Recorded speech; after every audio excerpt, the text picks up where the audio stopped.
Hi, my dears, and welcome back for the final chapters of Peter Pan. I hope you enjoy, and let's get started. Chapter 12. The Children Are Carried Off. The pirate attack had been a complete surprise, a sure proof that the unscrupulous Hook had conducted it improperly, for to surprise redskins fairly is beyond the wit of the white man. By all the unwritten laws of savage warfare, it is always the redskin who attacks, and with the willingness of his race, he does it just before the dawn, at which time he knows the courage of the whites to be at its lowest ebb. The white men have in the meantime made a rude stockade on the summit of yonder undulating ground, at the foot of which a stream runs, for it is destruction to be too far from water. There they await the onslaught, the inexperienced ones clutching their revolvers and treading on twigs, but the old hands sleeping tranquilly until just before the dawn. Through the long black night the savage scouts wriggle snake-like among the grass without stirring a blade. The brushwood closes behind them as silently as sand into which a mole has dived. Not a sound is to be heard, save when they give vent to a wonderful imitation of the lonely call of the coyote. The cry is answered by other braves, and some of them do it even better than the coyotes, who are not very good at it. So the chill hours wear on, and the long suspense is horribly trying to the paleface, who has to live through it for the first time. But to the trained hand, whose ghastly calls and still ghastlier silences are but an imitation of how the night is marching. That this was the usual procedure was so well known to Hook that in disregarding it he cannot be excused on the plea of ignorance. The pickaninnies, on their part, trusted implicitly to his honor, and their whole action of the night stands out in marked contrast to his. They left nothing undone that was consistent with the reputation of their tribe. With that alertness of the senses which is at once the marvel and despair of civilized peoples, they knew that the pirates were on the island from the moment one of them trod on a dry stick, and in an incredibly short space of time the coyote cries began. Every foot of ground between the spot where Hook had landed his forces and the home under the trees was stealthily examined by braves wearing their moccasins with the heels in front. They found only one hillock with a stream at its base, so that Hook had no choice. Here he must establish himself and wait for just before the dawn. Everything being thus mapped out with almost diabolical cunning, the main body of the redskins folded their blankets around them, and in the phlegmatic manner that is to them the pearl of manhood, squatted above the children's home, awaiting the cold moment when they should deal pale death. Here dreaming, though wide awake, of the exquisite tortures to which they were to put him at break of day, those confiding savages were found by the treacherous Hook. From the accounts afterwards, supplied by such of the scouts as escaped the carnage, he does not seem even to have paused at the rising ground, though it is certain that in the grey light he must have seen it. No thought of waiting to be attacked appears from first to last to have visited his subtle mind. He would not even hold off till the night was nearly spent. On he pounded, with no policy but to fall to. What could the bewildered scouts do? Masters as they were of every warlike artifice, save this one, but trot helplessly after him, exposing themselves fatally to view, the while they gave pathetic utterance to the coyote cry. Around the brave Tiger Lily were a dozen of her stoutest warriors, and they suddenly saw the perfidious pirates bearing down upon them. Fell from their eyes then the film through which they had looked at victory. No more would they torture at the stake, for them the happy hunting grounds now. They knew it, but as their father's sons they acquitted themselves. Even then they had time to gather in a phalanx that would have been hard to break had they risen quickly. But this they were forbidden to do by the traditions of their race. It is written that the noble savage must never express surprise in the presence of the white. Thus terrible as the sudden appearance of the pirates must have been to them, they remained stationary for a moment, not a muscle moving, as if the foe had come by invitation. Then, indeed, the tradition gallantly upheld, they seized their weapons, and the air was torn with the war cry. But it was now too late. It is no part of ours to describe what was a massacre rather than a fight. Thus perished many of the flower of the Pickaninny tribe. Not all unavenged did they die, For with Lean Wolf fell Elf Mason to disturb the Spanish Main no more, and among others who bit the dust were Geo, Scoury, Chas Turley, and Atlassian Fogarty. Turley fell to the tomahawk of the terrible panther, who ultimately cut away through the pirates with Tiger Lily and a small remnant of the tribe. To what extent Hook is to blame for his tactics on this occasion is for the historian to decide. Had he waited on the rising ground till the proper hour, he and his men would probably have been butchered, and in judging him, it is only fair to take this into account. What he should perhaps have done was to acquaint his opponents that he proposed to follow a new method. On the other hand, this, as destroying the element of surprise, would have made his strategy of no avail, so that the whole question is beset with difficulties. One cannot, at least, withhold a reluctant admiration for the wit that had conceived so bold a scheme, and the fell genius with which it was carried out. What were his own feelings about himself at that triumphant moment? Fain would his dogs have known, as breathing heavily and wiping their cutlasses, they gathered at a discreet distance from his hook, and squinted through their ferret eyes at this extraordinary man. Elation must have been in his heart, but his face did not reflect it. Ever a dark and solitary enigma, he stood aloof from his followers, in spirit as in substance. The night's work was not yet over, for it was not the redskins he had come out to destroy. They were but the bees to be smoked, so that he could get at the honey. It was Pan he wanted, Pan and Wendy and their band, but chiefly Pan. Peter was such a small boy that one tends to wonder at the man's hatred of him. True, he had flung Hook's arm to the crocodile, but even this, and the increased insecurity of life to which it led, owing to the crocodile's pertinacity, hardly account for a vindictiveness so relentless and malignant. The truth is that there was something about Peter which goaded the pirate captain to frenzy. It was not his courage, it was not his engaging appearance, it was not... There is no beating around the bush, for we know quite well what it was, and have got to tell. It was Peter's cockiness. This had got on Hook's nerves. It made his iron claw twitch, and at night it disturbed him like an insect. While Peter lived, the tortured man felt that he was a lion in a cage into which a sparrow had come. The question now was how to get down to the trees, or how to get his dogs down. He ran his greedy eyes over them, searching for the thinnest ones. They wriggled uncomfortably, for they knew he would not scruple to ram them down with poles. In the meantime, what of the boys?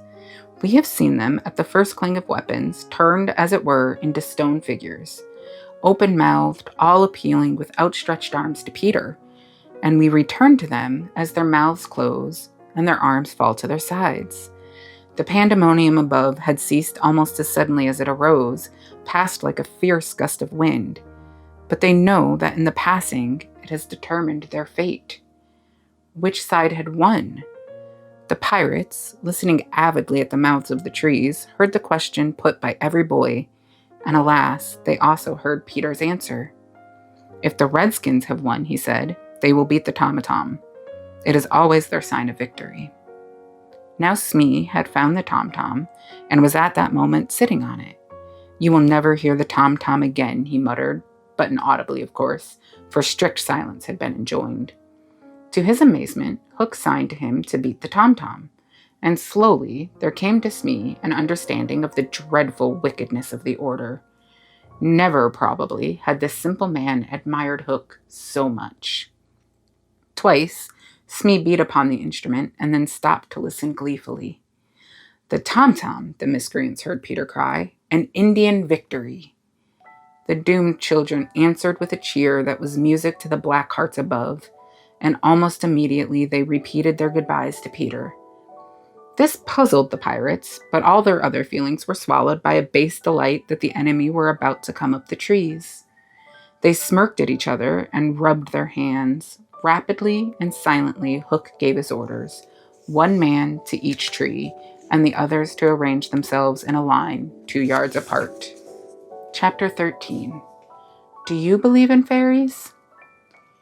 The more quickly this horror is disposed of, the better. The first to emerge from his tree was Curly. He rose out of it into the arms of Seeko, who flung him to Smee, who flung him to Starkey, who flung him to Bill Jukes, who flung him to Noodler, and so he was tossed from one to another till he fell at the feet of the Black Pirate. All the boys were plucked from their trees in this ruthless manner, and several of them were in the air at a time, like bales of goods flung from hand to hand. A different treatment was accorded to Wendy, who came last. With ironical politeness, Hook raised his hat to her, and offering her his arm, escorted her to the spot where the others were being gagged. He did it with such an air, he was so frightfully distinguished, that she was too fascinated to cry out. She was only a little girl. Perhaps it is telltale to divulge that for a moment Hook entranced her, and we tell on her only because her slip led to strange results. Had she haughtily unhanded him, and we should have loved to write it of her, she would have been hurled through the air like the others, and then Hook would probably not have been present at the tying of the children. And had he not been present at the tying, he would not have discovered Slightly's secret. And without the secret, he could not presently have made his foul attempt on Peter's life. They were tied to prevent their flying away, doubled up with their knees close to their ears, and for the trussing of them, the Black Pirate had cut a rope into 9 equal pieces.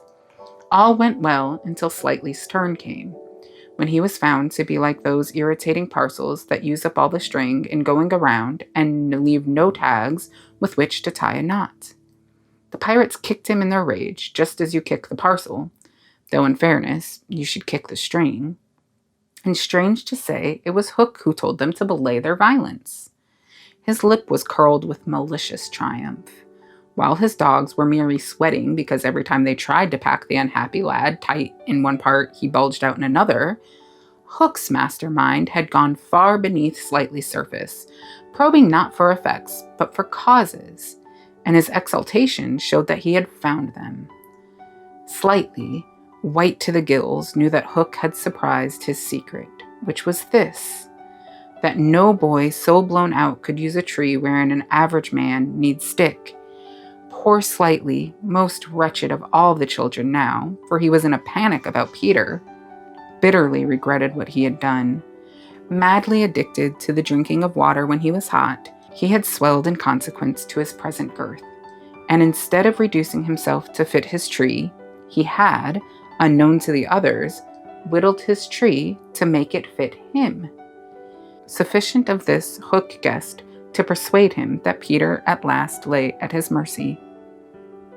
But no word of the dark design that now formed in the subterranean caverns of his mind crossed his lips. He merely signed that the captives were to be conveyed to the ship, and that he would be alone. How to convey them? Hunched up in their ropes, they might indeed be rolled downhill like barrels, but most of the way lay through a morass. Again, Hook's genius surmounted difficulties. He indicated that the little house must be used as a conveyance. The children were flung into it, 4 stout pirates raised it on their shoulders, and the others fell in behind, and singing the hateful pirate chorus, the strange procession set off through the wood. I don't know whether any of the children were crying. If so, the singing drowned out the sound. But as the little house disappeared in the forest, a brave though tiny jet of smoke issued from its chimney, as if defying Hook. Hook saw it, and it did Peter a bad service. It dried up any trickle of pity for him that may have remained in the pirate's infuriated breast. The first thing he did on finding himself alone in the fast-falling night was to tiptoe to Slightly's tree, and make sure that it provided him with a passage. Then for long he remained brooding, his hat of ill omen on the sward. Dark as were his thoughts, his blue eyes were as soft as the periwinkle. Intently he listened for any sound from the netherworld, but all was silent below, as above. The house under the ground seemed to be but one more empty tenement in the void. Was that boy asleep, or did he stand waiting at the foot of Slightly's tree with his dagger in his hand? There was no way of knowing, save by going down. Hook let his cloak slip softly to the ground, and then biting his lips till a lewd blood stood on them, he stepped into the tree. He was a brave man, but for a moment he had to stop there and wipe his brow, which was dripping like a candle. Then, silently, he let himself go into the unknown. He arrived unmolested at the foot of the shaft and stood still again, biting at his breath, which had almost left him. As his eyes became accustomed to the dim light, various objects in the home under the trees took shape, but the only one on which his greedy gaze rested, long sought for and found at last, was the great bed. On the bed lay Peter, fast asleep. Unaware of the tragedy being enacted above, Peter had continued, for a little time after the children left, to play gaily on his pipes, no doubt rather a forlorn attempt to prove to himself that he did not care. Then he decided not to take his medicine, so as to grieve Wendy. Then he lay down on the bed outside the coverlet to vex her still more, for she had always tucked them inside it, because you never know that you may not grow chilly at the turn of the night. Then he nearly cried, but it struck him how indignant she would be if he laughed instead, so he laughed a haughty laugh and fell asleep in the middle of it. Sometimes, though not often, he had dreams, and they were more painful than the dreams of other boys. For hours he could not be separated from these dreams, though he wailed piteously in them. They had to do, I think, with the riddle of his existence. At such times, it had been Wendy's custom to take him out of bed and sit with him on her lap, soothing him in dear ways of her own invention, and when he grew calmer, to put him back to bed before he quite woke up, so that he should not know of the indignity to which she had subjected him. But on this occasion, he had fallen at once into a dreamless sleep. One arm dropped over the edge of the bed, one leg was arched, and the unfinished part of his laugh was stranded on his mouth, which was open, showing the little pearls. Thus defenseless Hook found him. He stood silently at the foot of the tree, looking across the chamber at his enemy. Did no feeling of compassion stir his somber breast? The man was not wholly evil. He loved flowers, I have been told, and sweet music. He was himself no mean performer on the harpsichord. And, let it be frankly admitted, the idyllic nature of the scene shook him profoundly. Mastered by his better self, he would have returned reluctantly up the tree. But for one thing. What stayed him was Peter's impertinent appearance as he slept. The open mouth, the drooping arm, the arched knee, they were such a personification of cockiness as taken together, will one never again, may hope, be presented to eyes so insensitive to their offensiveness. They steeled Hook's heart. If his rage had broken him into 100 pieces, every one of them would have disregarded the incident and leapt at the sleeper. Though a light from the one lamp shone dimly on the bed, Hook stood in darkness himself, and at the first stealthy step forward he discovered an obstacle, the door of Slightly's tree. It did not entirely fill the aperture, and he had been looking over it. Feeling for the catch, he found to his fury that it was low down, beyond his reach. To his disordered brain, it seemed then that the irritating quality in Peter's face and figure visibly increased, and he rattled the door and flung himself against it. Was his enemy to escape him after all? But what was that? The red in his eye had caught sight of Peter's medicine standing on a ledge within easy reach. He fathomed what it was straight away, and immediately he knew that the sleeper was in his power. Lest he should be taken alive, Hook always carried about his person a dreadful drug, blended by himself of all the death-dealing rings that had come into his possession. These he had boiled down into a yellow liquid quite unknown to science, which was probably the most virulent poison in existence. 5 drops of this he now added to Peter's cup. His hand shook, but it was in exultation rather than in shame. As he did it, he avoided glancing at the sleeper, but not lest pity should unnerve him, merely to avoid spilling. Then, one long, gloating look he cast upon his victim, and turning, wormed his way with difficulty up the tree. As he emerged at the top, he looked the very spirit of evil breaking from its hole. Donning his hat at its most rakish angle, he wound his cloak around him, holding one end in front as if to conceal his person from the night, of which it was the blackest part, and muttering strangely to himself stole away through the trees. Peter slept on. The light guttered and went out, leaving the tenement in darkness. But still he slept. It must have been not less than 10 o'clock by the crocodile, when he suddenly sat up in his bed, wakened by he knew not what. It was a soft, cautious tapping on the door of his tree. Soft and cautious, but in that stillness it was sinister. Peter felt for his dagger till his hand gripped it. Then he spoke. "Who is that?" For long there was no answer. Then again, the knock. "Who are you?" No answer. He was thrilled, and he loved being thrilled. In 2 strides he reached his door.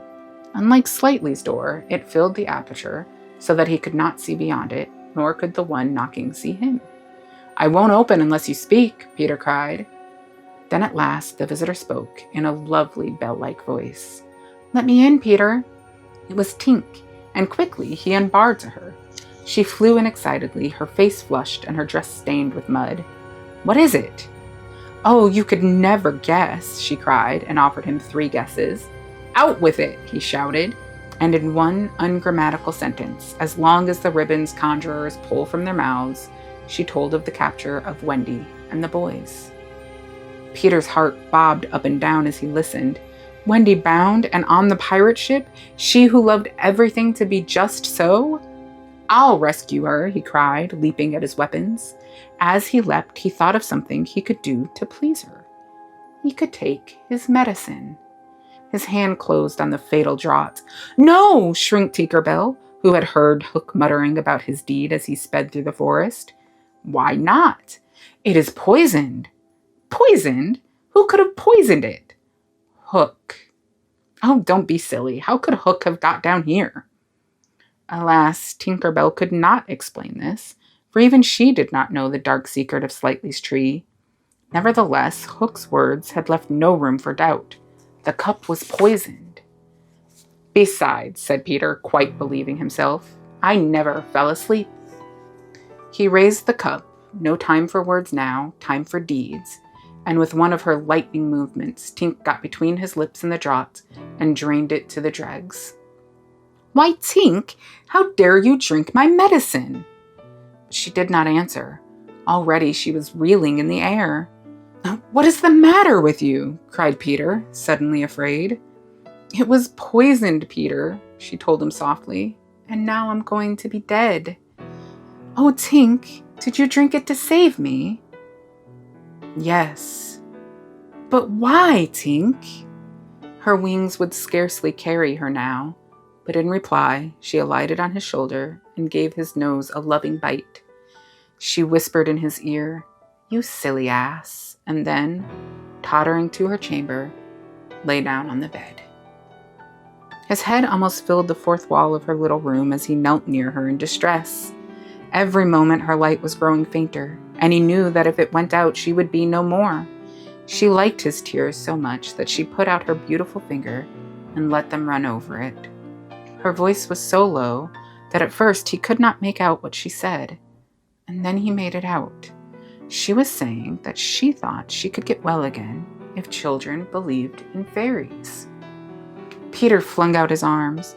There were no children there, and it was nighttime, but he trusted all who might be dreaming of the Neverland, and who were therefore nearer to him than you think, boys and girls in their nighties, and naked papooses in their baskets hung from trees. "Do you believe?" he cried. Tink sat up in bed almost briskly to listen to her fate. She fancied she heard answers in the affirmative, and then again, she wasn't sure. "What do you think?" she asked Peter. "If you believe," he shouted to them, "clap your hands! Don't let Tink die!" Many clapped. Some didn't. A few little beasts hissed.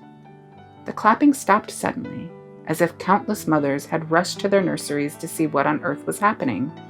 But already Tink was saved. First, her voice grew stronger. Then she popped out of bed, Then she was flashing through the room, more merry and impudent than ever. She never thought of thanking those who believed, but she would have liked to get at the ones who had hissed. And now to rescue Wendy.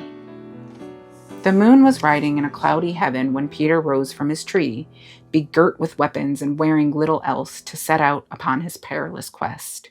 It was not such a night as he would have chosen. He had hoped to fly, keeping not far from the ground so that nothing unwonted should escape his eyes. But in that fitful light, to have flown low would have meant trailing his shadow through the trees, thus disturbing the birds and acquainting a watchful foe that he was astir. He regretted now that he had given the birds of the island such strange names that they are very wild and difficult of approach. There was no other course but to press forward in redskin fashion, at which happily he was an adept. But in what direction? For he could not be sure that the children had been taken to the ship. A slight fall of snow had obliterated all footmarks, and a deathly silence pervaded the island, as if for a space nature stood still in horror of the recent carnage. He had taught the children something of the forest lore that he had himself learned from Tiger Lily and Tinker Bell, and knew that in their dire hour they were not likely to forget it. Slightly, if he had an opportunity, would blaze the trees, for instance. Curly would drop seeds, and Wendy would leave her handkerchief at some important place. But morning was needing to search for such guidance, and he could not wait. The upper world had called him, but would give no help. The crocodile passed him, but not another living thing, not a sound, not a movement, and yet he knew well that sudden death might be at the next tree, or stalking him from behind. He swore this terrible oath, Hook or me this time. Now he crawled forward like a snake, and again, erect, he darted across the space on which the moonlight played. One finger on his lip and his dagger at the ready, he was frightfully happy. Chapter 15. The Pirate Ship. One green light squinting over Kidd's Creek, which is near the mouth of the Pirate River, marked where the brig, the Jolly Roger, lay, low in the water, a rakish-looking craft, foul to the hull, every beam in her detestable like ground strewn with mangled feathers. She was the cannibal of the seas, and scarce needed that watchful eye, for she floated immune in the horror of her name. She was wrapped in the blanket of night, through which no sound from her could have reached the shore. There was little sound, and none agreeable save the whir of the ship's sewing machine, at which Smee sat, ever industrious and obliging, the essence of the commonplace, pathetic Smee. I know not why he was so infinitely pathetic, unless it were because he was so pathetically unaware of it. But even strong men had to turn hastily from looking at him, and more than once on summer evenings he had touched the fount of Hook's tears and made it flow. Of this, as of almost everything else, Smee was quite unconscious. A few pirates leant over the bulwarks, drinking in the miasma of the night. Others sprawled by barrels over games of dice and cards, and the exhausted four who had carried the little house lay prone on the deck, where even in their sleep they rolled skillfully to this side or that, out of Hook's reach, lest he should claw them mechanically in passing. Hook trod the deck and thought, "O man unfathomable." It was his hour of triumph. Peter had been removed forever from his path, and all the other boys were on the brig about to walk the plank. It was his grimmest deed since the days when he had brought barbecue to heel, and knowing as we do how vain a tabernacle is man, could we be surprised had he now paced the deck unsteadily, bellied out by the winds of his success? But there was no elation in his gait, which kept pace with the action of his somber mind. Hook was profoundly dejected. He was often thus when communing with himself on board ship in the quietude of the night. It was because he was so terribly alone. This inscrutable man never felt more alone than when surrounded by his dogs. They were socially so inferior to him. Hook was not his true name. To reveal who he really was would even at this date set the country in a blaze. But as those who read between the lines must already have guessed, he had been at a famous public school, and its traditions still clung to him like garments, with which, indeed, they are largely concerned. Thus, it was offensive to him even now to board a ship in the same dress in which he grappled her, and he still adhered in his walk to this school's distinguished slouch. But above all, he retained the passion for good form. Good form? However much he may have degenerated, he still knew that this was all that really matters. From far within him, he heard a creaking as of rusty portals, and through them came a stern tap, tap, tap, like the hammering in the night when one cannot sleep. "Have you been good form today?" was their eternal question. "Fame, fame, that glittering bauble, it is mine," he cried. "Is it quite good form to be distinguished at anything?" the tap-tap from his school replied. "I am the only man whom barbecue feared," he urged, "and Flint himself feared barbecue." "Barbecue? Flint? What house?" came the cutting retort. Most disquieting reflection of all, was it not bad form to think about good form? His vitals were tortured by this problem. It was a claw within him sharper than the iron one, and as it tore him, the perspiration dripped down his tallow countenance and streaked his doublet. Ofttimes he drew his sleeve across his face, but there was no damming that trickle. Ah, envy not Hook. There came to him a presentiment of his early dissolution. It was as if Peter's terrible oath had boarded the ship. Hook felt a gloomy desire to make his dying speech, lest presently there should be no time for it. "Better for Hook," he cried, "if he had had less ambition." It was in his darkest hours only that he referred to himself in the third person. "No little children love me." Strange that he should think of this, which had never troubled him before. Perhaps the sewing machine brought it to his mind. For long he muttered to himself, staring at Smee, who was hemming placidly, under the conviction of all children feared him. Feared him? Feared Smee? There was not a child on board the brig that night who did not already love him.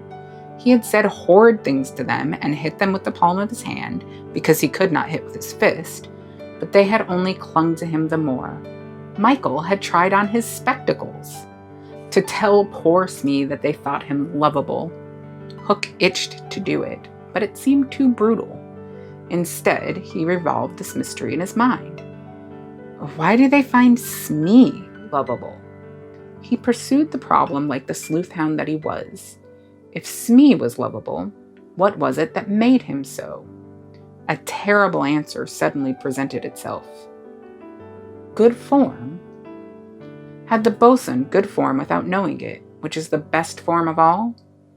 He remembered that you have to prove you don't know you have it before you are eligible for pop.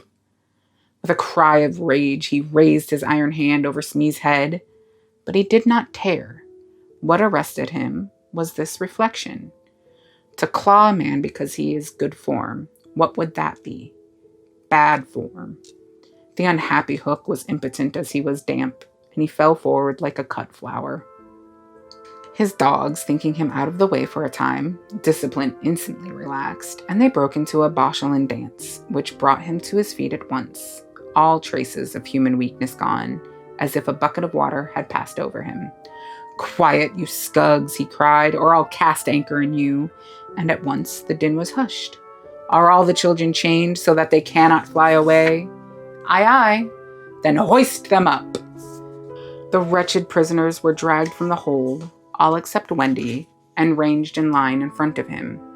For a time he seemed unconscious of their presence. He lolled at his ease, humming, not unmelodiously, snatches of a rude song, and fingering a pack of cards. Ever and anon, the light from his cigar gave a touch of color to his face.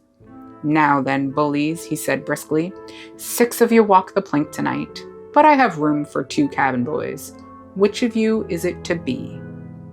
"Don't irritate him unnecessarily," had been Wendy's instructions in the hold, so Toodles stepped forward politely. Toodles hated the idea of signing under such a man, but an instinct told him that it would be prudent to lay the responsibility on an absent person. And though a somewhat silly boy, he knew that mothers alone are always willing to be the buffer. All children know this about mothers, and despise them for it, but make constant use of it. So Toodles explained prudently, "You see, sir, I don't think my mother would like me to be a pirate. Would your mother like you to be a pirate, Slightly?" He winked at Slightly, who said mournfully, "I don't think so," as if he wished things had been otherwise. "Would your mother like you to be a pirate, Twin?" "I don't think so," said the first twin, as clever as the others. "Nibs, would you?" "Stow this gab," roared Hook, and the spokesmen were dragged back. "You, boy," he said, addressing John, "you look as if you had a little pluck in you. Didst never want to be a pirate, me hearty?" Now John had sometimes experienced this hankering at maths prep. He was struck by Hook's picking him out. "I once thought of calling myself Red-Handed Jack," he said diffidently. "And a good name, too. We'll call you that here, bully, if you join." "What do you think, Michael?" asked John. "What would you call me if I join?" Michael demanded. "Blackbeard Joe." Michael was naturally impressed. "What do you think, John?" He wanted John to decide, and John wanted him to decide. "Shall we still be respectful subjects of the king?" John inquired. Through Hook's teeth came the answer. "You would have to swear, down with the king." Perhaps John had not behaved very well so far, but he shone out now. "Then I refuse," he cried, banging the barrel in front of Hook. "And I refuse," cried Michael. "Rule Britannia," squeaked Curly. The infuriated pirates buffeted them in the mouth, and Hook roared out, "That seals your doom. Bring up their mother. Get the plank ready." They were only boys, and they went white as they saw Jukes and Seco preparing the fatal plank, but they tried to look brave when Wendy was brought up. No words of mine can tell you how Wendy despised those pirates. To the boys, there was at least some glamour in the pirate calling, but all that she saw was that the ship had not been scrubbed for years. There was not a porthole on the grimy glass of which you might not have written with your finger, "Dirty Pig," and she had already written it on several. But as the boys gathered round her, she had no thought, of course, save for them. "So, my beauty," said Hook, as if he spoke in syrup, "you are to see your children walk the plank." Fine gentleman though he was, the intensity of his communings had soiled his ruff, and suddenly he knew that she was gazing at it. With a hasty gesture, he tried to hide it, but he was too late. "Are they to die?" asked Wendy, with a look of such frightful contempt that he nearly fainted. "They are," he snarled. "Silence all," he called gloatingly, "for a mother's last words to her children." At this moment, Wendy was grand. "These are my last words, dear boys," she said firmly.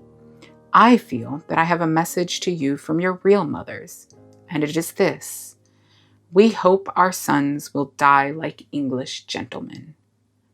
Even the pirates were awed, and Toodles cried out hysterically, "I am going to do what my mother hopes. What are you to do, Nibs?" "What my mother hopes. What are you to do, Twin?" "What my mother hopes. John, what are you—" But Hook had found his voice again. "Tie her up," he shouted. It was Smee who tied her to the mast. "See here, honey," he whispered. "I'll save you if you promise to be my mother." But not even for Smee would she make such a promise. "I would almost rather have no children at all," she said disdainfully. It is sad to know that not a boy was looking at her as Smee tied her to the mast. The eyes of all were on the plank, that last little walk they were about to take. They were no longer able to hope that they would walk it manfully, for the capacity to think had gone from them. They could stare and shiver only. Hook smiled on them with his teeth closed and took a step toward Wendy. His intention was to turn her face so that she should see the boys walking the plank one by one. But he never reached her. He never heard the cry of anguish he hoped to wring from her. He heard something else instead. It was the terrible tick, tick of the crocodile. They all heard it, pirates, boys, Wendy. And immediately, every head was blown in one direction. not to the water whence the sound proceeded, but towards Hook. All knew that what was about to happen concerned him alone, and that from being actors they were suddenly become spectators. Very frightful was it to see the change that came over him. It was as if he had been clipped at every joint. He fell in a little heap. The sound came steadily nearer, and in advance of it came this ghastly thought: the crocodile is about to board the ship. Even the iron claw hung inactive, as if knowing that it was no intrinsic part of what the attacking force wanted. Left so fearfully alone, any other man would have lain with his eyes shut where he fell. But the gigantic brain of Hook was still working, and under its guidance, he crawled on his knees along the deck as far from the sound as he could go. The pirates respectfully cleared a passage for him, and it was only when he brought up against the bulwarks that he spoke. "Hide me!" he cried hoarsely. They gathered round him, all eyes averted from the thing that was coming aboard. They had no thought of fighting it. It was fate. Only when Hook was hidden from them did curiosity loosen the limbs of the boys so that they could rush to the ship's side to see the crocodile climbing it. Then they got the strangest surprise of this night of nights, for it was no crocodile that was coming to their aid. It was Peter.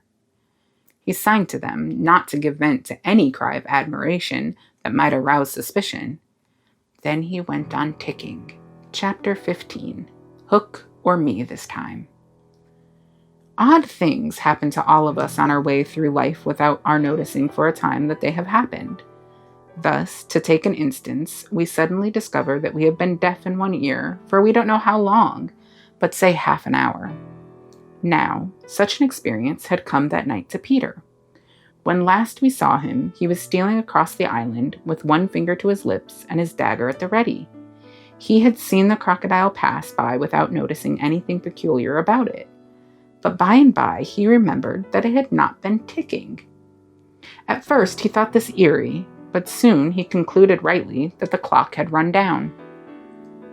Without giving a thought to what might be the feelings of a fellow creature thus abruptly deprived of its closest companion, Peter began to consider how he could turn the catastrophe to his own use. And he decided to tick, so that wild beasts should believe he was the crocodile and let him pass unmolested. He ticked superbly, but with one unforeseen result.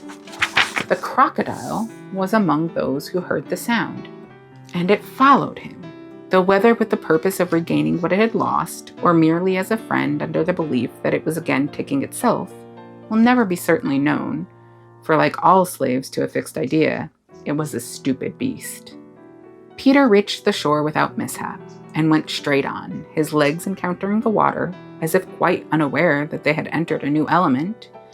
Thus many animals pass from land to water, but no other human of whom I know.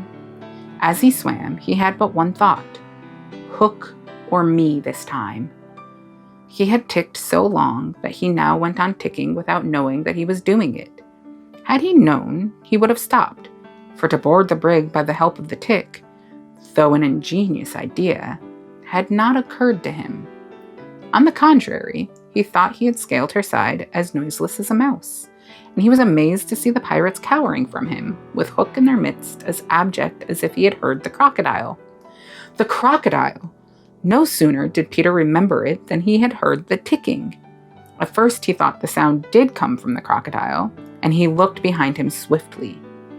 Then he realized that he was doing it himself, and in a flash he understood the situation. How clever of me, he thought at once, and sounded to the boys not to burst into applause. It was at this moment that Ed Tenet, the quartermaster, emerged from the forecastle and came along the deck.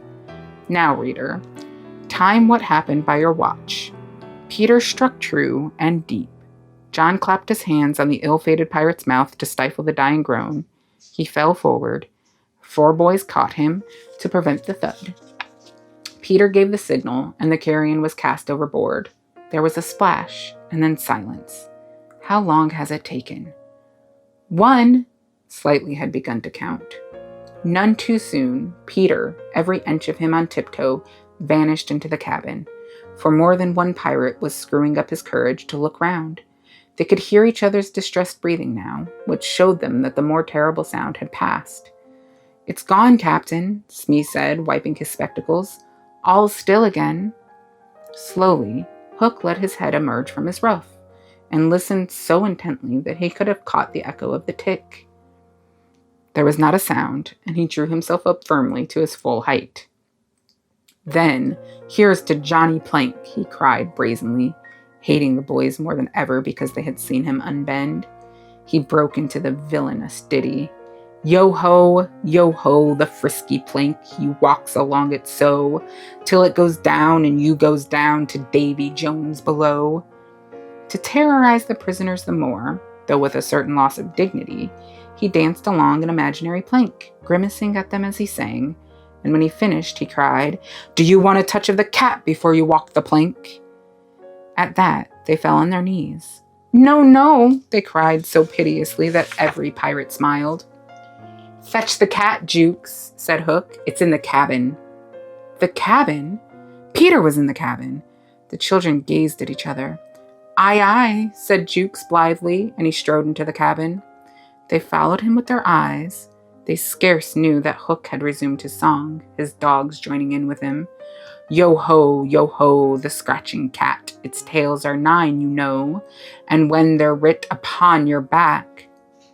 What was the last line? We will never know. For of a sudden, the song was stayed by a dreadful screech from the cabin.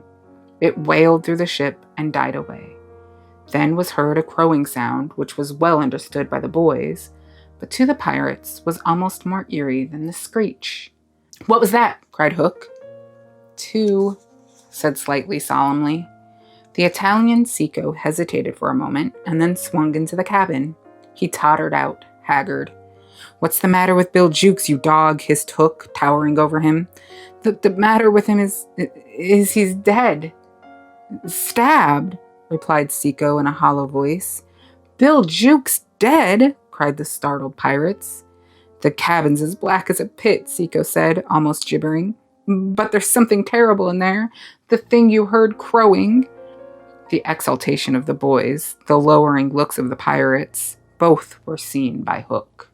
"Seco," he said in his most steely voice, "go back in and fetch me out that doodle-doo." Seco, bravest of the brave, cowered before his captain, crying, "No, no!" But Hook was purring at his claw. "Did you say you would go, Seco?" he said musingly. Seco went, first flinging up his arms despairingly. There was no more singing. All listened now, and again came a death screech, and again a crow. No one spoke except Slightly. "3," he said. Hook rallied his dogs with a gesture. "'Steth and odds fish," he thundered. "Who is to bring me that doodle-doo?" "Wait till Seco comes out," growled Starkey, and the others took up the cry. "I think I heard you volunteer, Starkey," said Hook, purring again. "No, by thunder!" Starkey cried. "My Hook thinks you did," said Hook, crossing to him. "I wonder if it would not be advisable, Starkey, to humor the Hook." "I'll swing before I go in there," replied Starkey doggedly, and again he had the support of the crew. "Is it mutiny?" asked Hook, more pleasantly than ever. "Starkey's ringleader?" "Captain Mercy," Starkey whispered, all of a tremble now. "Shake hands, Starkey," said Hook, proffering his claw.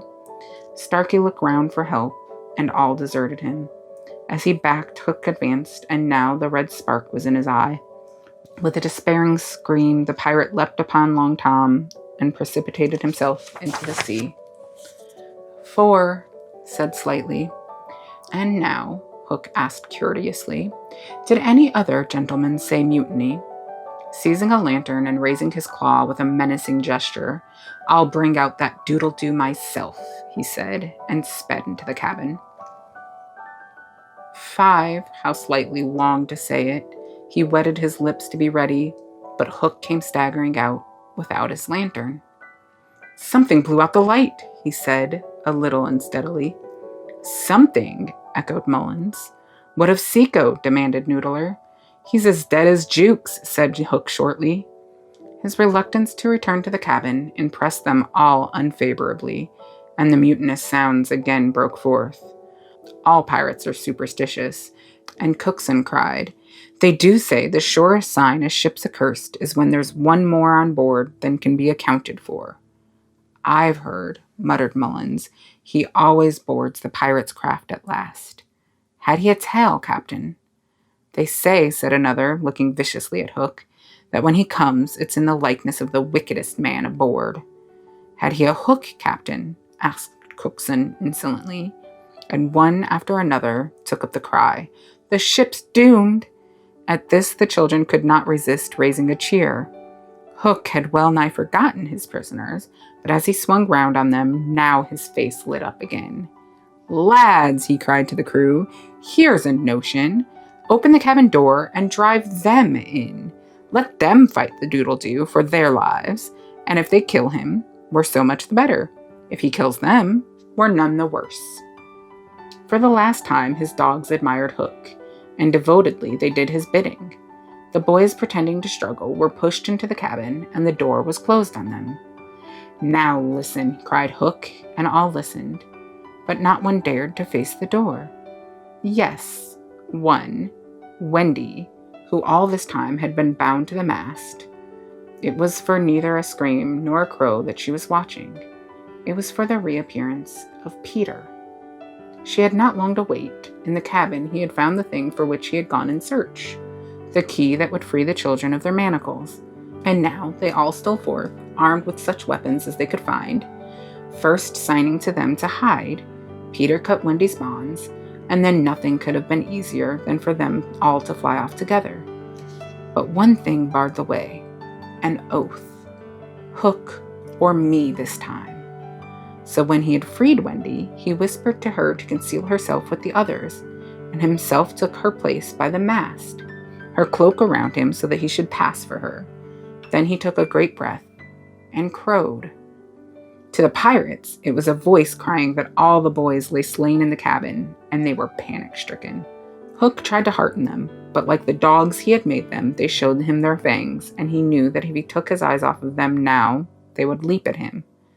"Lads," he replied, ready to cajole or strike as need be, but never quailing for an instant, "I've thought it out. There's a Jonah aboard." "Aye," they snarled, "a man with a hook." "No, lads, no. It's the girl. Never was luck on a pirate ship with a woman on board. We'll right the ship when she's gone." Some of them remembered that this had been a saying of Flint's. "It's worth trying," they said doubtfully. "Fling the girl overboard," cried Hook, and they made a rush at the figure in the cloak. "There's none can save you now, missy," Mullins hissed jeeringly. "There's one," replied the figure. "Who's that?" "Peter Pan the Avenger," came the terrible answer, and as he spoke, Peter flung off his cloak. Then they all knew who 'twas that had been undoing them in the cabin, and twice Hook essayed to speak, and twice he failed. In that frightful moment, I think his fierce heart broke. At last he cried, "Cleave him to the brisket!" but without conviction.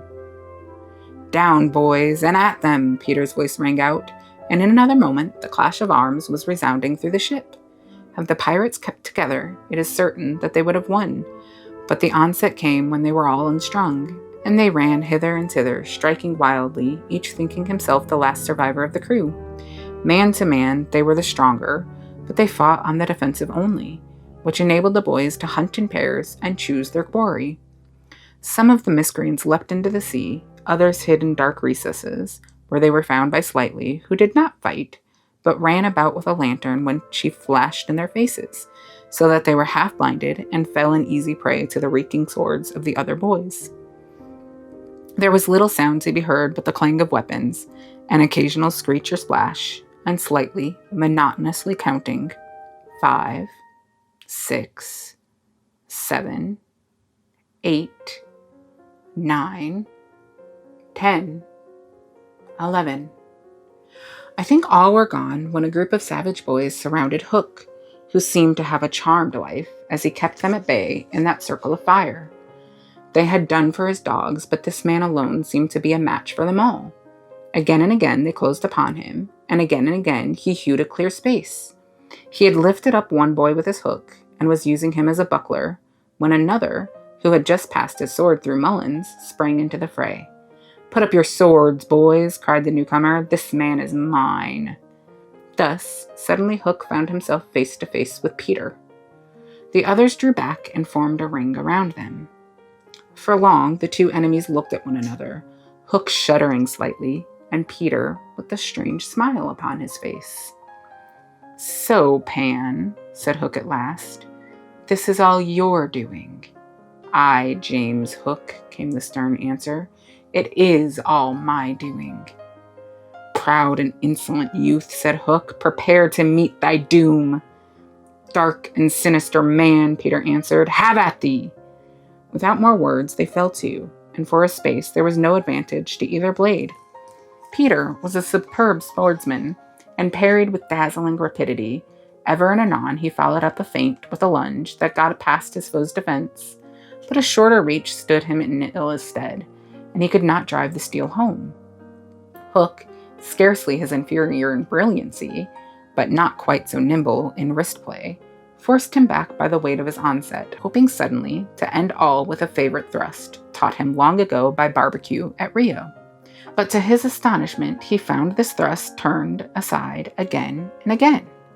Then he sought to close and give the quietus with his iron hook, which all this time had been pawing the air. But Peter doubled under it, and lunging fiercely pierced him in the ribs. At the sight of his own blood, whose peculiar color, you remember, was offensive to him, the sword fell from Hook's hand, and he was at Peter's mercy. "Now!" cried all the boys. But with a magnificent gesture, Peter invited his opponent to pick up his sword. Hook did so instantly, but with a tragic feeling that Peter was showing good form. Hitherto, he had thought it was some fiend fighting him, but darker suspicions assailed him now. "Pan, who and what art thou?" he cried huskily. "I am youth. I'm joy," Peter answered at a venture. "I'm a little bird that has broken out of the egg."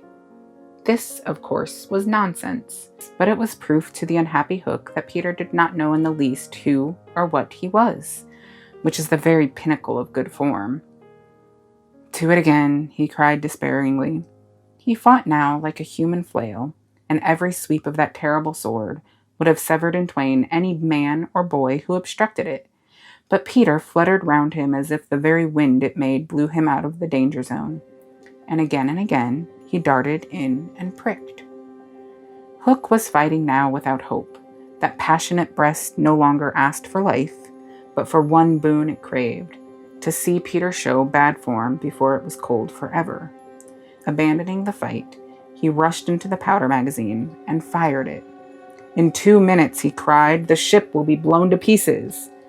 Now, he thought, true form will show. But Peter issued from the powder magazine with the shell in his hands and calmly flung it overboard. What sort of form was Hook himself showing? Misguided man though he was, we may be glad, without sympathizing with him, that in the end he was true to the traditions of his race. The other boys were flying around him now, flouting scornful, and as he staggered about the deck, striking up at them impotently, his mind was no longer with them.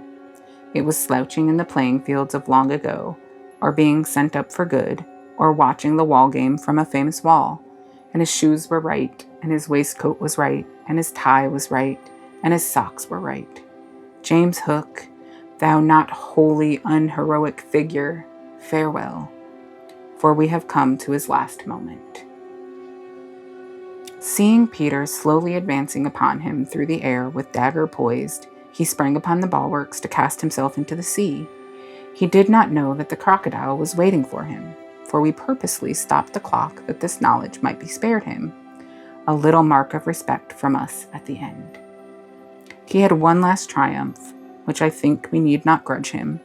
As he stood on the bulwark, looking over his shoulder at Peter gliding through the air, he invited him with a gesture to use his foot. It made Peter kick instead of stab. At last, Hook had got the boon for which he craved. "Bad form," he cried jeeringly, and went content to the crocodile. Thus perished James Hook. 17 slightly sang out, but he was not quite correct in his figures. 15 paid the penalty for their crimes that night, but 2 reached the shore. Starkey, to be captured by the Redskins, who made him nurse for all their papooses, a melancholy come down for a pirate, and Smee, who henceforth wandered about the world in his spectacles, making up a precarious living by saying he was the only man that James Hook had feared. Wendy, of course, had stood by taking no part in the fight, though watching Peter with glistening eyes. But now that all was over, she became prominent again. She praised them equally, and shuddered delightfully when Michael showed her the place where he had killed one. And then she took him into Hook's cabin and pointed to his watch, which was hanging on a nail. It said 1:30. The lateness of the hour was almost the biggest thing of all. She got them to bed in the pirates' bunks pretty quickly, you may be sure, all but Peter, who strutted up and down on the deck until at last he fell asleep by the side of Long Tom. He had one of his dreams that night and cried in his sleep for a long time, and Wendy held him tight. Chapter 16. The Return Home. By 3 bells next morning, they were all stirring their stumps, for there was a big sea running, and Toodles, the boatswain, was among them. With a rope's end in his hand and chewing tobacco, they all donned pirate clothes, cut off at the knees, shaved smartly, and tumbled up, with the true nautical roll and hitching their trousers. It need not be said who was the captain. Nibs and John were first and second mate. There was a woman aboard. The rest were tars before the mast and lived in the forecastle. Peter had already lashed himself to the wheel, but he piped all hands and delivered a short address to them. Said he hoped they would do their duty like gallant hearties, but that he knew they were the scum of Rio and the Gold Coast, and if they snapped at him, he would tear them. His bluff, strident words struck the note sailors understood, and they cheered him lustily. Then a few sharp orders were given, and they turned the ship round and nosed her for the mainland. Captain Pan calculated, after consulting the ship's chart, that if this weather lasted, they could strike the Azores about the 21st of June, after which it would save time to fly. Some of them wanted it to be an honest ship, and others were in favor of keeping it a pirate. But the captain treated them as dogs, and they dare not express their wishes to him even in a round robin. Instant obedience was the only safe thing. Slightly got a dozen for looking perplexed when told to take soundings. The general feeling was that Peter was honest just now to lull Wendy's suspicions, but that there might be a change when the new suit was ready, which, against her will, she was making for him out of some of Hook's wickedest garments. It was afterwards whispered among them that on the first night he wore this suit, he sat long in the cabin with Hook's cigar holder in his mouth and one hand clenched, all but the forefinger, which he bent and held threateningly aloft like a hook.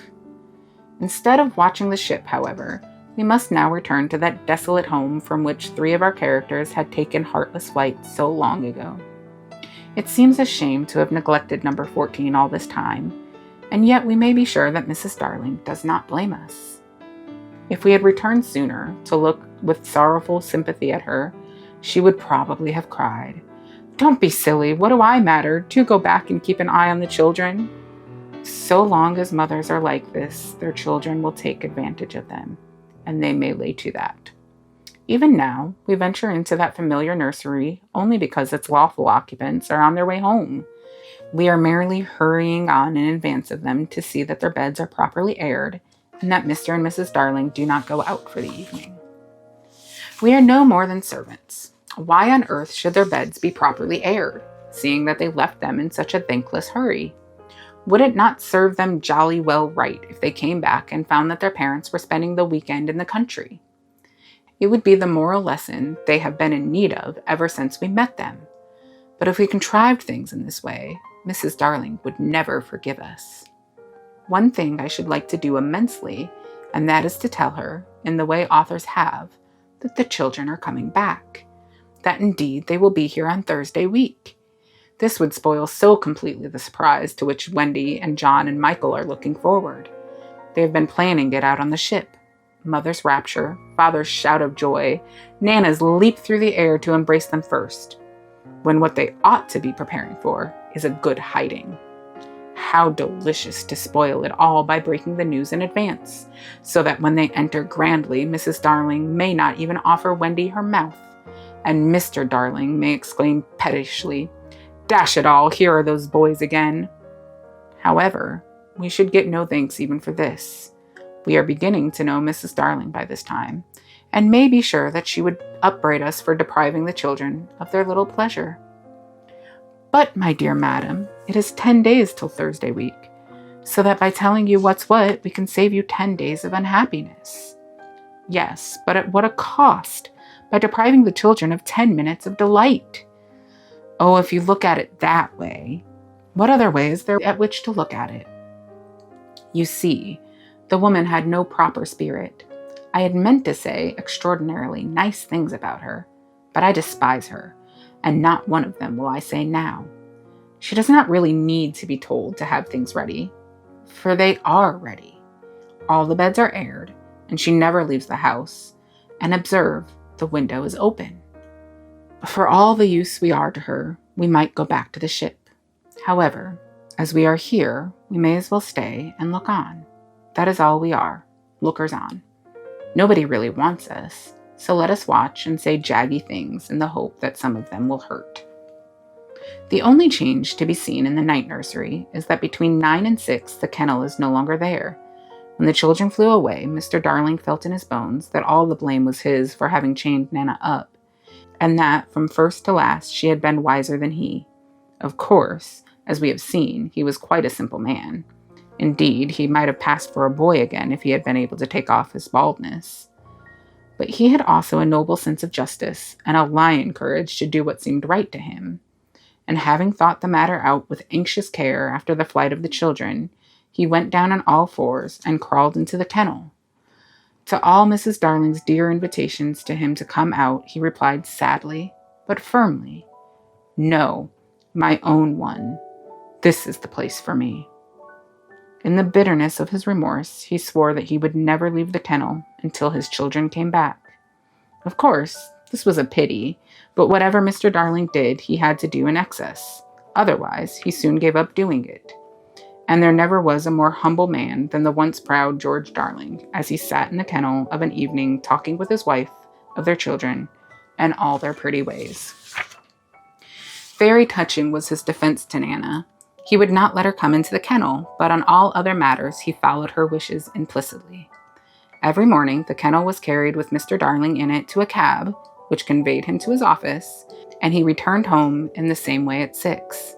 Something of the strength of character of the man will be seen if we ever remember how sensitive he was to the opinion of neighbors. This man, whose every moment now attracted surprise attention, inwardly he must have suffered torture, but he preserved a calm exterior, even when the young criticized his little home, and he always lifted his hat courteously to any lady who looked inside. It may have been quixotic, but it was magnificent. Soon the inward meaning of it leaked out, and the great heart of the public was touched. Crowds followed the cab, cheering it lustily. Charming girls scaled it to get his autograph. Interviewers appeared in the better class of papers, and society invited him to dinner and added, "Do come in the kennel." On that eventful Thursday week, Mrs. Darling was in the night nursery, awaiting George's return home, a very sad-eyed woman. Now that we look at her closely and remember the gaiety of her in the old days, all gone now just because she had lost her babes, I find I won't be able to say nasty things about her after all. If she was too fond of her rubbishy children, she couldn't help it. Look at her in her chair where she has fallen asleep. The corner of her mouth, where one looks first, is almost withered up. Her hand moves restlessly on her breast as if she had a pain there. Some like Peter best, and some like Wendy best. But I like her best. Suppose, to make her happy, we whisper to her in her sleep that the little brats are coming back. They are really within 2 miles of the window now, and flying strong. But all we need whisper is that they are on the way. Let's. It is a pity we did it, for she has started up calling their names, and there is no one in the room but Nana. Oh, Nana, I dreamt my dear ones had come back. Nana had filmy eyes, but all she could do was to put her paw gently on her mistress's lap, and they were sitting together thus when the kennel was brought back. As Mr. Darling puts his head out at it to kiss his wife, we see that his face is more worn than of yore, but has a softer expression. He gave his hat to Liza, who took it scornfully, for she had no imagination, and was quite incapable of understanding the motives of such a man. Outside, the crowd who had accompanied the cab home were still cheering, and he was naturally not unmoved. "Listen to them," he said. "It is very gratifying." "Lot of little boys," sneered Liza. "There were several adults today," he assured her with a faint flush. But when she tossed her head, he had not a word of reproach for her. Social success had not spoiled him. It had made him sweeter. For some time he sat with his head out of the kennel, talking with Mrs. Darling of this success, and pressing her hand reassuringly when she said she had hoped his head would not be turned by it. "But if I had been a weak man," he said. "Good heavens, if I had been a weak man." "And George," she said timidly, "you are as full of remorse as ever, aren't you?" "Full of remorse as ever, dearest. See my punishment, living in a kennel?" "But it is punishment, isn't it, George? You are sure you are not enjoying it?" "My love!" You may be sure she begged his pardon, and then, feeling drowsy, he curled round in the kennel. "Won't you play me to sleep," he asked, "on the nursery piano?" And as she was crossing to the day nursery, he added thoughtlessly, "And shut that window. I feel a draught." "Oh, George, never ask me to do that. The window must always be left open for them. Always, always." Now, it was his turn to beg her pardon, and she went into the day nursery and played, and soon he was asleep, and while he slept, Wendy and John and Michael flew into the room. Oh no, we have written it so because that was the charming arrangement planned by them before we left the ship. But something must have happened since then, for it is not only they who have flown in, it is Peter and Tinkerbell. Peter's first words tell all. "Quick, Tink," he whispered, "close the window, bar it, that's right. Now you and I must get away by the door, and when Wendy comes, she will think her mother has barred her out, and she will have to go back with me." Now I understand that had hitherto puzzled me why, when Peter had exterminated the pirates, he did not return to the island and leave Tink to escort the children to the mainland. This trick had been in his head all the time. Instead of feeling that he was behaving badly, he danced with glee. Then he peeped into the day nursery to see who was playing. He whispered to Tink, "It's Wendy's mother. She is a pretty lady, but not so pretty as my mother. Her mouth is full of thimbles, but not so full as my mother's was." Of course, he knew nothing whatever about his mother, but he sometimes bragged about her. He did not know the tune, which was Home Sweet Home, but he knew it was saying, "Come back, Wendy, Wendy, Wendy," and he cried exultantly, "You will never see Wendy again, lady, for the window is barred." He peeped in again to see why the music had stopped, and now he saw that Mrs. Darling had laid her head on the box, and that 2 tears were sitting on her eyes.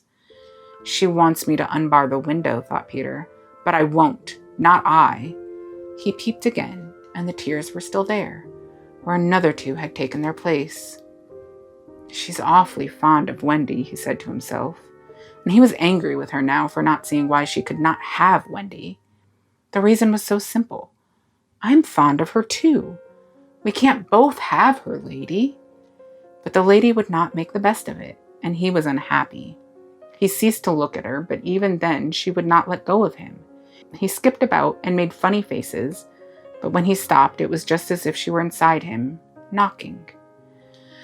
"Oh, all right," he said at last, and gulped. Then he unbarred the window. "Come on, Tink," he cried, with a frightful sneer at the laws of nature. "We don't want any silly mothers." And he flew away. Thus Wendy and John and Michael found the window open for them after all, which of course was more than they deserved. They alighted on the floor, quite unashamed of themselves, and the youngest one had already forgotten his home. "John," he said, looking around him doubtfully, "I think I have been here before." "Of course you have, you silly. This is your old bed." "So it is," Michael said, but not with much conviction. "I say," cried John, "the kennel!" and he dashed across to look into it. Perhaps Nana is inside it, Wendy said. But John whistled. Hello, he said. There's a man inside it. It's Father, exclaimed Wendy. Let me see Father, Michael begged eagerly, and he took a good look. He is not so big as the pirate I killed, he said with such frank disappointment that I am glad Mr. Darling was asleep. It would have been sad if those had been the first words he heard little Michael say. Wendy and John had been taken aback somewhat at finding their father in the kennel. Surely, said John, like one who had lost faith in his memory, he used not to sleep in the kennel. John, Wendy said falteringly, perhaps we don't remember the old life as well as we thought we did. A chill fell upon them, and served them right. It is very careless of Mother, said the young scoundrel John, not to be here when we come back. It was then that Mrs. Darling began playing again. It's Mother, cried Wendy, peeping. So it is, said John. Then you are not really our mother, Wendy? Asked Michael, who was surely sleepy. Oh dear, Wendy exclaimed, with her first real twinge of remorse. It was quite time we came back. Let us creep in, John suggested, and put our hands over her eyes. But Wendy, who saw that they must break the joyous news more gently, had a better plan. Let us slip into our beds and be there when she comes in, just as if we had never been away. And so, when Mrs. Darling went back to the night nursery to see if her husband was asleep, all the beds were occupied. The children waited for her cry of joy, but it did not come. She saw them, but she did not believe they were there. You see, she saw them there in their beds so often in her dreams that she thought this was just the dream hanging around her still. She sat down in the chair by the fire, where in the old days she had nursed them. They could not understand this, and a cold fear fell upon all three of them. Mother, cried Wendy. That's Wendy, she said, but still she was sure it was the dream. Mother! That's John, she said. Mother! Cried Michael. He knew her now. That's Michael, she said, and she stretched out her arms for the three little selfish children they would never envelop again. Yes, they did. They went round Wendy and John and Michael, who had slipped out of bed and run to her. George! George! She cried when she could speak, and Mr. Darling woke up to share her bliss, and Nana came rushing in. There could not have been a lovelier sight, but there was none to see it, except a little boy who was staring in at the window. He had ecstasies innumerable that other children can never know, but he was looking through the window at the one joy from which he must be forever barred. Chapter 17. When Wendy Grew Up. I hope you want to know what became of the other boys. They were waiting below to give Wendy time to explain about them, and when they had counted 500, they went up. They went up by the stair because they thought this would make the better impression. They stood in a row in front of Mrs. Darling with their hats off, and wishing they were not wearing their pirate clothes. They said nothing, but their eyes asked her to have them. They ought to have looked at Mr. Darling also, but they forgot about him. Of course, Mrs. Darling said at once that she would have them, but Mr. Darling was curiously depressed, and they saw that he considered 6 a rather large number. I must say, he said to Wendy, that you don't do things by halves, a grudging remark which the twins thought was pointed at them. The first twin was the proud one, and asked, flushing, Do you think we should be too much of a handful, sir? Because if so, we can go away. Father, Wendy cried, shocked, but still the cloud was on him. He knew he was behaving unworthily, but he could not help it. We could lie double up, said Nibs. I always cut their hair myself, said Wendy. George, Mrs. Darling exclaimed, pained to see her dear one showing himself in such an unfavorable light. Then he burst into tears, and the truth came out. He was as glad to have them as she was, he said, but he thought they should have asked his consent as well as hers, instead of treating him as a cipher in his own house. I don't think he is a cipher, Toodles cried instantly. Do you think he is a cipher, Curly? No, I don't. Do you think he is a cipher, Slightly? Rather not. Twin, what do you think? It turned out that not one of them thought him a cipher, and he was absurdly grateful, and said he would find space for them all in the drawing room if they fitted in. We'll fit in, sir, they assured him. Then follow the leader, he cried gaily. Mind you, I'm not sure that we have a drawing room, but we pretend to have, and it's all the same. Hoopla. He went off dancing through the house, and they all cried hoopla, and danced after him, searching for the drawing room. And I forget whether they found it, but at any rate they found corners, and they all fitted in. As for Peter, he saw Wendy once again before he flew away. He did not exactly come to the window, but he brushed against it in passing, so that she could open it if she liked and called to him. And that was what she did.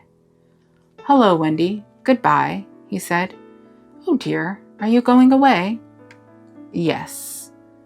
You don't feel, Peter, she said falteringly, that you would like to say anything to my parents about a very sweet subject? No. About me, Peter? No. Mrs. Darling came to the window, for at present she was keeping a sharp eye on Wendy. She told Peter that she had adopted all the other boys and would like to adopt him also. Would you send me to school? He inquired craftily. Yes. And then to an office? I suppose so. Soon I should be a man. Very soon. I don't want to go to school and learn solemn things, he told her passionately. I don't want to be a man. Oh, Wendy's mother, if I was to wake up and feel there was a beard. Peter, said Wendy, the comforter, I should love you in a beard. And Mrs. Darling stretched out her arms to him, but he repulsed her. Keep back, lady. No one is going to catch me and make me a man. But where are you going to live? With Tink in the house we built for Wendy. The fairies are to put it high up among the treetops where they sleep at nights. How lovely, cried Wendy, so longingly that Mrs. Darling tightened her grip. I thought all the fairies were dead, said Mrs. Darling. There are always a lot of young ones, explained Wendy, who was now quite an authority. Because you see, when a new baby laughs for the first time, a new fairy is born. And as there are always new babies, there are always new fairies. They live in nests on the top of trees, and the mauve ones are boys, and the white ones are girls, and the blue ones are just little sillies who are not sure what they are. I shall have such fun, said Peter, with one eye on Wendy. It will be rather lonely in the evening, she said, sitting by the fire. I shall have Tink. Tink can't go a 20th part of the way round, she reminded him a little tartly. Sneaky telltale, Tink called out from somewhere round the corner. It doesn't matter, Peter said. Oh, Peter, you know it matters. Well then, come with me to the little house. May I, Mummy? Certainly not. I have got you home again, and I mean to keep you. But he does so need a mother. So do you, my love. Oh, all right, Peter said, as if he had asked her from politeness merely. But Mrs. Darling saw his mouth twitch, and she made this handsome offer, to let Wendy go to him for a week every year and do his spring cleaning. Wendy would have preferred a more permanent arrangement, and it seemed to her that spring would be long in coming. But this promise sent Peter away quite gaily again. He had no sense of time, and was so full of adventures that all I have told you about him is only a halfpenny worth of them. I suppose it was because Wendy knew this that her last words to him were these rather plaintive ones. You won't forget me, Peter, will you, before spring cleaning time comes? Of course, Peter promised, and then he flew away. He took Mrs. Darling's kiss with him. The kiss that had been for no one else, Peter took quite easily. Funny, but she seemed satisfied. Of course, all the boys went to school, and most of them got into Class 3, but Slightly was first put into Class 4, and then into Class 5. Class 1 is the top class. Before they had attended school a week, they saw what goats they had been not to remain on the island, but it was too late now, and soon they settled down to being as ordinary as you, or me, or Jenkins Minor. It is sad to have to say that the power to fly gradually left them. At first, Nana tied their feet to the bedposts so that they should not fly away in the night, but one of their diversions by day was to pretend to fall off buses. But by and by they ceased to tug at their bonds in bed, and found that they hurt themselves when they let go of the bus. In time, they could not even fly after their hats. Want of practice, they called it, but what it really meant was that they no longer believed. Michael believed longer than the other boys, though they jeered at him, so he was with Wendy when Peter came for her at the end of the first year. She flew away with Peter in the frock she had woven from leaves and berries in the Neverland, and her one fear was that he might notice how short it had become. But he never noticed. He had so much to say about himself. She had looked forward to thrilling talks with him about old times, but new adventures had crowded the old ones from his mind. "Who is Captain Hook?" he asked with interest when she spoke of the archenemy. "Don't you remember," she asked, amazed, "how you killed him and saved all our lives?" "I forget them after I kill them," he replied carelessly. When she expressed a doubtful hope that Tinker Bell would be glad to see her, he said, "Who is Tinker Bell?" "Oh, Peter," she said, shocked. But even when she explained, he could not remember. "There are such a lot of them," he said. "I expect she is no more." I expect he was right, for fairies don't live long, but they are so little that a short time seems a good while to them. Wendy was pained, too, to find that the past year was but as yesterday to Peter. It had seemed such a long year of waiting to her, but he was exactly as fascinating as ever, and they had a lovely spring cleaning in the little house on the treetops. Next year, he did not come for her. She waited in a new frock because the old one simply would not meet. But he never came. "Perhaps he is ill," Michael said. "You know he is never ill." Michael came close to her and whispered with a shiver, "Perhaps there is no such person, Wendy." And then Wendy would have cried if Michael had not been crying. Peter came next spring cleaning, and the strange thing was that he never knew he had missed a year. That was the last time the girl Wendy ever saw him. For a little longer she tried for his sake not to have growing pains, and she felt she was untrue to him when she got a prize for general knowledge. But the years came and went without bringing the careless boy, and when they met again, Wendy was a married woman, and Peter was no more to her than a little dust in the box in which she had kept her toys. Wendy was grown up. You need not be sorry for her. She was one of the kind that likes to grow up. In the end, she grew up of her own free will, a day quicker than other girls. All the boys were grown up and done for by this time, so it is scarcely worthwhile saying anything more about them. You may see the twins, and Nibs, and Curly, any day going to an office, each carrying a little bag and an umbrella. Michael is an engine driver. Slightly married a lady of title, and so he became a lord. You see that judge in a wig coming out at the iron door? That used to be Toodles. The bearded man who doesn't know any story to tell his children was once John. Wendy was married in white with a pink sash. It is strange to think that Peter did not alight in the church and forbid the banns. Years rolled on again, and Wendy had a daughter.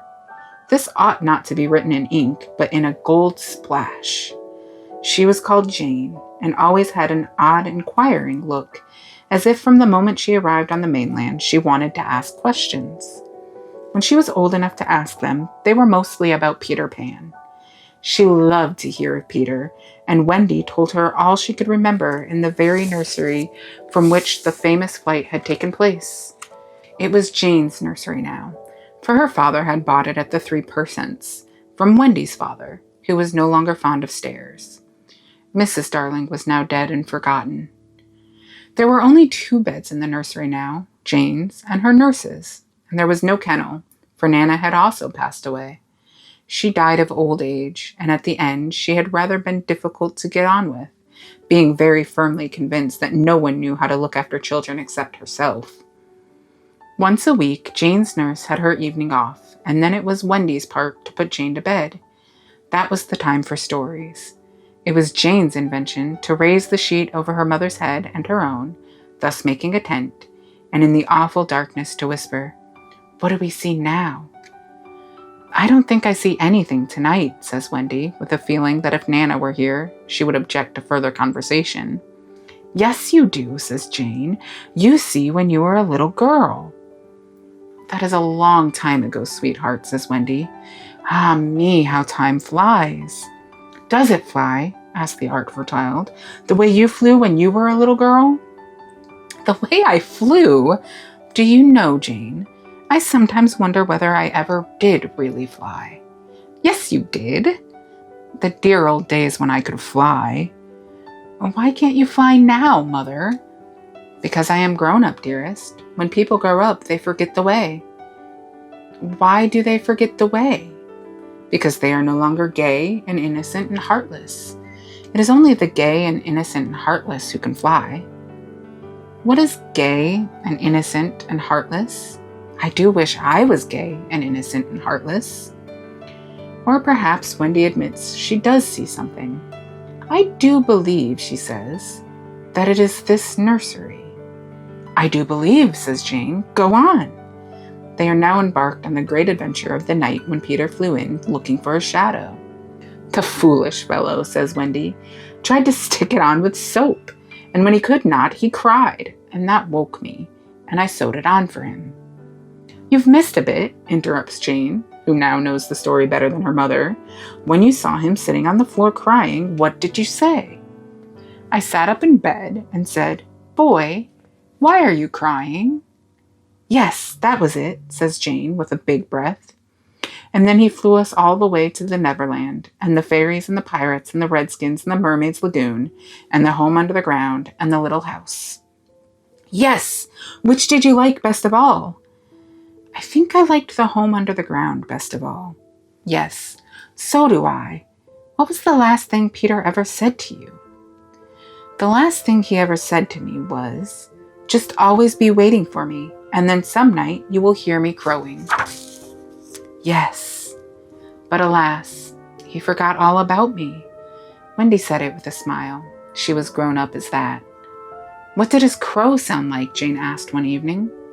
It was like this, Wendy said, trying to imitate Peter's crow. No, it wasn't, Jay said gravely. It was like this, and she did it ever so much better than her mother. Wendy was a little startled. My darling, how can you know? I often hear it when I am sleeping, Jane said. Ah, yes, many girls hear it when they are sleeping, but I was the only one who heard it awake. Lucky you, said Jane. And then one night came the tragedy. It was the spring of the year, and the story had been told for the night, and Jane was now asleep in her bed. Wendy was sitting on the floor, very close to the fire, so as to see to darn, for there was no other light in the nursery. And while she sat darning, she heard a crow. Then the window blew open as of old, and Peter dropped on the floor. He was exactly the same as ever, and Wendy saw at once that he still had all his first teeth. He was a little boy, and she was grown up. She huddled by the fire, not daring to move, helpless and guilty, a big woman. Hello, Wendy, he said, not noticing any difference, for he was thinking chiefly of himself, and in the dim light her white dress might have been the nightgown in which he had seen her first. Hello, Peter, she replied faintly, squeezing herself as small as possible. Something inside her was crying. Woman, let go of me. Hello, where is John? He asked, suddenly missing the third bed. John is not here now, she gasped. Is Michael asleep? He asked, with a careless glance at Jane. Yes, she answered, and now she felt that she was untrue to Jane as well as to Peter. That is not Michael, she said quickly, lest a judgment should fall on her. Peter looked. Hello, is it a new one? Yes. Boy or girl? Girl. Now surely he would understand, but not a bit of it. Peter, she said faltering, are you expecting me to fly away with you? Of course, that is why I have come, he added a little sternly. Have you forgotten that this is spring cleaning time? She knew it was useless to say that he had let many spring cleaning times pass. I can't come, she said apologetically. I have forgotten how to fly. I'll soon teach you again. Oh, Peter, don't waste the fairy dust on me. She had risen, and now at last a fear assailed him. What is it? He cried, shrinking. I will turn up the light, she said, and then you can see for yourself. For almost the only time in his life that I know of, Peter was afraid. Don't turn up the light, he cried. She let her hands play in the hair of the tragic boy. She was not a little girl heartbroken about him. She was a grown woman smiling at it all, but they were wet smiles. Then she turned up the light, and Peter saw. He gave a cry of pain, and when the tall, beautiful creature stooped to lift him in her arms, he drew back sharply.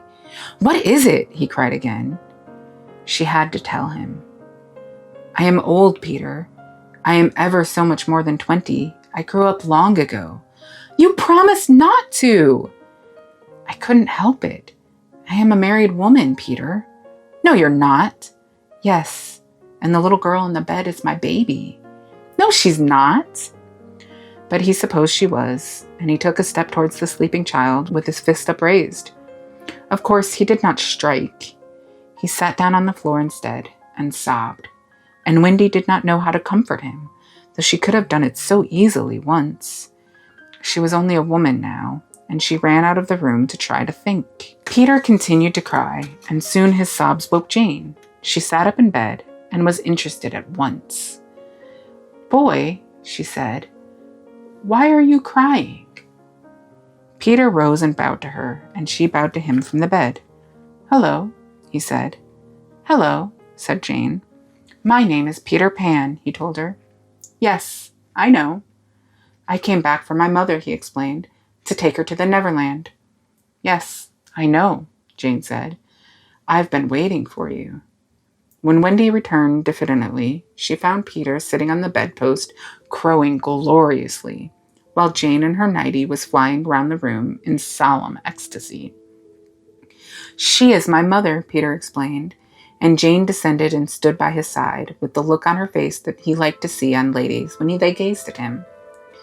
"He does so need a mother," Jane said. "Yes, I know," Wendy admitted, rather forlornly. "No one knows it so well as I." "Goodbye," said Peter to Wendy, and he rose in the air, and the shameless Jane rose with him. It was already her easiest way of moving about. Wendy rushed to the window.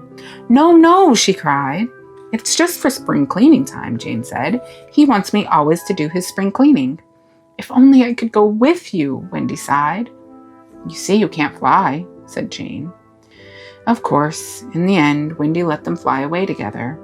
Our last glimpse of her shows her at the window, watching them receding into the sky and say they were as small as stars. As you look at Wendy, you may see her hair becoming white and her figure little again, for all this happened long ago. Jane is now a common grown-up with a daughter called Margaret, and every spring cleaning time, except when he forgets, Peter comes for Margaret and takes her to the Neverland, and she tells him stories about himself, to which he listens eagerly. When Margaret grows up, she will have a daughter, who is to be Peter's mother in turn, and so it will go on, so long as children are gay and innocent and heartless. The end. I hope you enjoyed that, my dears. Thank you. Have a good night.